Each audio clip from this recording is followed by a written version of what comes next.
बिस्मिल्लाहिर्रहमानिर्रहीम। अस्सलामुअलैकुम नाज़रीन कराम, चीन ने पाकिस्तान के ज़ेर इंतज़ाम आज़ाद कश्मीर में जंगी एयरपोर्ट बना लिया है और भारत के ख़िलाफ़ पाकिस्तान और चीन ने बड़ी साजिश कर डाली है। ये कहना है दुश्मन मुल्क भारत के मीडिया चैनल्स का।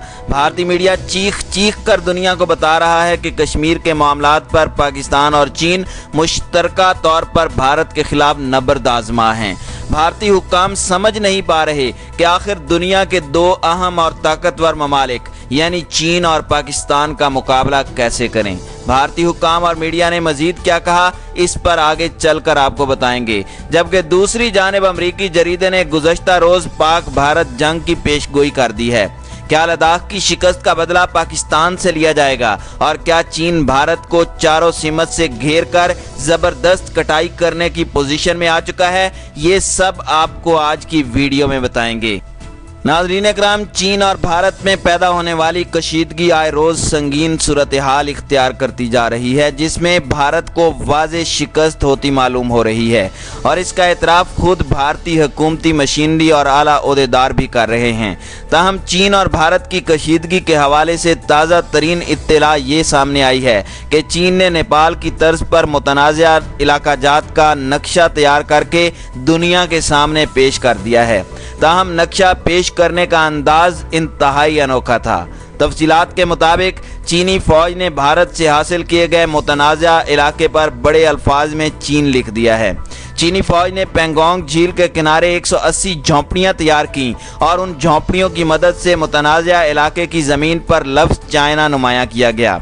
झोंपड़ियां बनाकर जिस इलाके पर चीन लिखा गया है उस पर भारत का दावा है कि यह इलाका उसका है। चीन ने भारत के साथ मुतनाज़ा इलाके के एक टुकड़े पर जली हरूफ में चीन लिख दिया है। सैटेलाइट से ली जाने वाली तस्वीर के मुताबिक उस जगह पर मुंडेरियन जुबान में एक लफ्ज़ तहरीर है जिसका मतलब चीन है। यह हिमालय के मुतनाज़ा इलाके के एक दूर दराज इलाके पेंगोंग त्सो झील के किनारे पर वाक़ है। इस झील के किनारे पर भारतीय और चीनी फौज के माबैन तसादुम हुआ था, जिसके नतीजे में कई भारतीय फौजी हलाक हुए थे।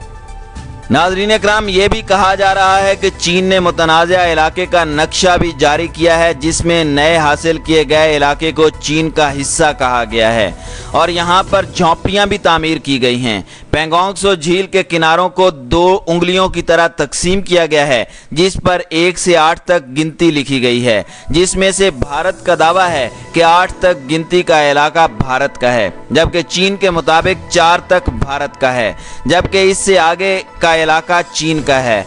पेंगोंग त्सो झील वादी गुलवान से आगे उस जगह पर वाक़ है जहां से भारत और चीन की सरहद का तयन होता है, या फिर अगर कहा जाए कि पेंगोंग त्सो झील भारत और चीन की सरहद का तयन करती है तो बेजा न होगा। पेंगोंग त्सो झील वादी गुलवान के जुनूब में 75 मील पर वाक़ है। ये वही इलाका है जहां दोनों ममालिक में हालिया झड़पें हुई और अब इसी इलाके पर चीन अपने फौजी अड्डे बना रहा है। पेंगोंग त्सो झील के जुनूबी तरफ 8 मुख्तलिफ चोटियां हैं जिनको फिंगर लाइन का नाम दिया जाता है। भारत का दावा है कि वो झील के किनारे पर इन तमाम चोटियों का मालिक है, जबकि रवां साल के आगाज में होने वाली झड़पों के बाद चीन ने वाज़ेह किया कि फिंगर 4 तक का इलाका भारत का है और इससे आगे चीन का इलाका शुरू होता है। इसलिए चीन ने भारतीय फौज को इस इलाके में गश्त करने से रोक दिया था।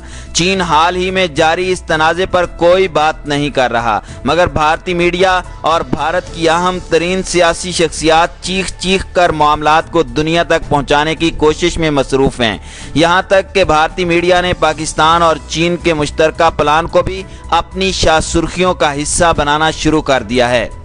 गुज़श्ता रोज़ भारत के मारूफ न्यूज़ चैनल जी न्यूज़ ने वावेला करते हुए पाकिस्तान और चीन का मुश्तरका प्लान दुनिया के सामने रखा। भारतीय टीवी चैनल का कहना था कि चाइना इस वक्त पाकिस्तान के आज़ाद कश्मीर में वाक़े स्कर्दू एयरपोर्ट को जंगी एयरबेस के तौर पर इस्तेमाल कर रहा है और चाइना के 40 जदीद तरीन जंगी जहाज इस वक्त स्कर्दू एयरपोर्ट पर मौजूद हैं। इस अमल को भारतीय मीडिया ने भारत के खिलाफ पाकिस्तान और चीन की मुश्तरका साजिश करार दिया है। बकौल भारतीय मीडिया, स्कर्दू एयरबेस भारत की करीब तरीन एयरबेसेस में से एक है और ये सतह समंदर से 7000 फुट बुलंद है और अगर यहाँ से कोई भी जंगी जहाज या जंगी हेलीकॉप्टर परवाज करके भारत के इलाकों में जाना चाहे तो बआसानी तमाम टारगेट्स को निशाना बना सकता है, क्योंकि ये एयरबेस भारत की तमाम सरहदी एयरबेसेस से ऊंची है। कारगिल से ये एयरबेस सिर्फ 75 किलोमीटर की दूरी पर वाक़ है, जबकि लद्दाख से इसकी दूरी 100 किलोमीटर बताई जाती है। भारतीय मीडिया इस वक्त शदीद खौफ में मुब्तला दिखाई दे रहा है, क्योंकि उसे इल्म है कि अगर भारतीय फौज किसी किस्म की कार्रवाई करने की कोशिश करती है तो चाइना पाकिस्तान की एयरबेस का इस्तेमाल करके मिनटों में भारत को धूल चटा देगा। जबकि जी न्यूज़ टीवी चैनल ने यह इंकशाफ भी किया है कि चाइना ने जदीद तरीन फाइटर जेट्स स्कर्दू एयरबेस पर पहुंचा दिए हैं, जिनमें J-10A, J-20A और IN-78 नामी फाइटर जेट्स शामिल हैं। ये तीनों जंगी जहाज चीन के दिफाई बेड़े में रीढ़ की हड्डी की हैसियत रखते हैं। यही वजह है कि भारतीय मीडिया शदीद घबराहट का शिकार है और वो भारतीय अवाम, मोदी सरकार और भारतीय फौज को आगाह कर रहा है कि चीन और पाकिस्तान के खिलाफ किसी किस्म की कार्रवाई करने से कबल भारत को ज़मीनी हक़ाइक़ का जायज़ा ज़रूर लेना चाहिए। ऐसा न हो कि पाकिस्तान और चीन मिलकर भारत की तारीखी दुर्गत बना दें। दूसरी जानिब एक अहम खबर यह भी है कि भारतीय सरकार ने खुफिया तौर पर ऐसे ममालिक से राब्ते शुरू कर दिए हैं जो कि चीन के करीब हैं। मोदी की खुसूसी हिदायत पर भारतीय वजारत खारजा को अहम टास्क दिए गए हैं ताकि चीन को मजीद पेशकदमी से रोका जा सके, क्योंकि मोदी सरकार की जानिब से की जाने वाली अब तक की तमाम तर कोशिशें नाकाम हो चुकी हैं और चाइना भारत की बात मानने को तैयार नहीं और ना ही चीन पीछे हटने को तैयार है। ऐसे में मोदी ने चोर रास्ते से ताल्लुकात का सहारा लेना शुरू कर दिया है। अब देखना यह है कि आया मोदी इसमें कामयाब होता है या नहीं। यहाँ आपको पाकिस्तान के हवाले से अहम खबर भी देते चलें कि अमरीकी जरीदे फॉरेन पॉलिसी ने हैरान कुन इंकशाफ करते हुए कहा है कि भारत पाकिस्तान पर चढ़ाई कर सकता है, जिसकी वजह लद्दाख में चीन के हाथों पसपाई और जिल्लत आमेज शिकस्त है। अमरीकी जरीदे ने हवाला दिया कि माजी में भी भारत हमेशा अंदरूनी मसाइल और मकबूजा कश्मीर से तवज्जो हटाने के लिए सीज फायर लाइन पर कशीदगी बढ़ाता आया है और अब की बार फिर से ये इत्तलाआत मौसूल हो रही हैं कि भारत को बड़ी शरारत करने की प्लानिंग कर रहा है।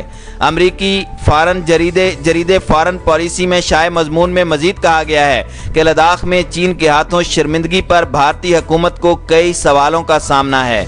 भारतीय वजीर आज़म मोदी अवाम की दोबारा हिमायत हासिल करने के लिए अपने रिवायती हरीफ पाकिस्तान से लड़ाई कर सकते हैं। मकबूजा कश्मीर की खुसूसी हैसियत ख़त्म करने के बाद से पाकिस्तान और भारत के ताल्लुकात तनाव का शिकार हैं और दोनों ममालिक ने सफारती अमले में 50% कमी कर दी है। शाये करदा मजमून में मजीद कहा गया कि भारत हमेशा मुआशी और दीगर अंदरूनी मसाइल और मकबूजा कश्मीर में इंसानी हुकूक की खिलाफ वर्जियों से तवज्जो हटाने के लिए सीज फायर लाइन पर कशीदगी बढ़ाता है। हालिया बरसों में पाकिस्तान और अमरीका के ताल्लुकात मुस्तहकम हुए हैं। पाक अमरीका ताल्लुकात में बेहतरी की वजह पाकिस्तान का तालिबान और अमरीका मुआहदा में किरदार है, जबकि सदर ट्रंप 3 मरतबा पाकिस्तान और भारत के दरमियान कशीदगी कम कराने के लिए सालसी की पेशकश कर चुके हैं। ऐसे में भारत पाकिस्तान मुखालिफ कदम उठाने की जुर्रत कर सकता है। नाज़रीन कराम, अगर आपको याद हो तो गुज़श्ता साल इसी अमरीकी जरीदे यानी फॉरेन पॉलिसी ने कहा था कि हालात बता रहे हैं कि मुस्तक़बिल में पाकिस्तान और भारत के दरमियान एटमी जंग होगी। पाकिस्तान और भारत में न्यूक्लियर जंग हुई तो करोड़ों अफराद मारे जाएंगे। एटमी जंग से कार्बन का इखराज होगा और धुएं का गहरा बादल फिजा में उठेगा जो एक हफ्ते में पूरी दुनिया को लपेट में ले लेगा। अब की बार लद्दाख, कारगिल और कश्मीर के मामलात फिर से सर उठा रहे हैं। चीन ने लद्दाख में भारत को बड़ी रुसवाई से दो चार किया है, जबकि कारगिल में पाकिस्तानी अफवाज बड़ी प्लानिंग के साथ विराजमान हैं और मकबूजा वादी में लाइन ऑफ कंट्रोल पर भारतीय जारहियत हद से बढ़ती जा रही है, जिसके बाद ये कहना गलत ना होगा कि किसी भी वक्त दोनों ममालिक यानी पाकिस्तान और भारत बड़ी जंग में कूद सकते हैं। मोदी जो RSS के हिंदुत्व एजेंडे के तहत हिंदुस्तान का अमन दांव पर लगा रहा है, एक दिन उसकी पॉलिसियां खिते को बड़े खतरे से दो चार कर देंगी। یہی وجہ ہے کہ پاکستان ہمہ وقت اپنی بہترین سفارتکاری کی مدد سے عالمی دنیا کو بتلا رہا ہے کہ اگر مودی باز نہ آیا تو پھر پاکستان کو آخری حد تک جانا ہوگا، جو نہ صرف جنوبی ایشیا بلکہ پوری دنیا کے لیے سنگین خطرہ ہے۔ لہٰذا امریکہ جیسی سپر پاور اور اقوام متحدہ جیسے عالمی اداروں کو چاہیے کہ وہ مودی اور اس کے گھنونے نظریات کے حامی بھارتی شرپسند سیاستدانوں کو لگام دیں تاکہ دنیا میں امن قائم رہ سکے۔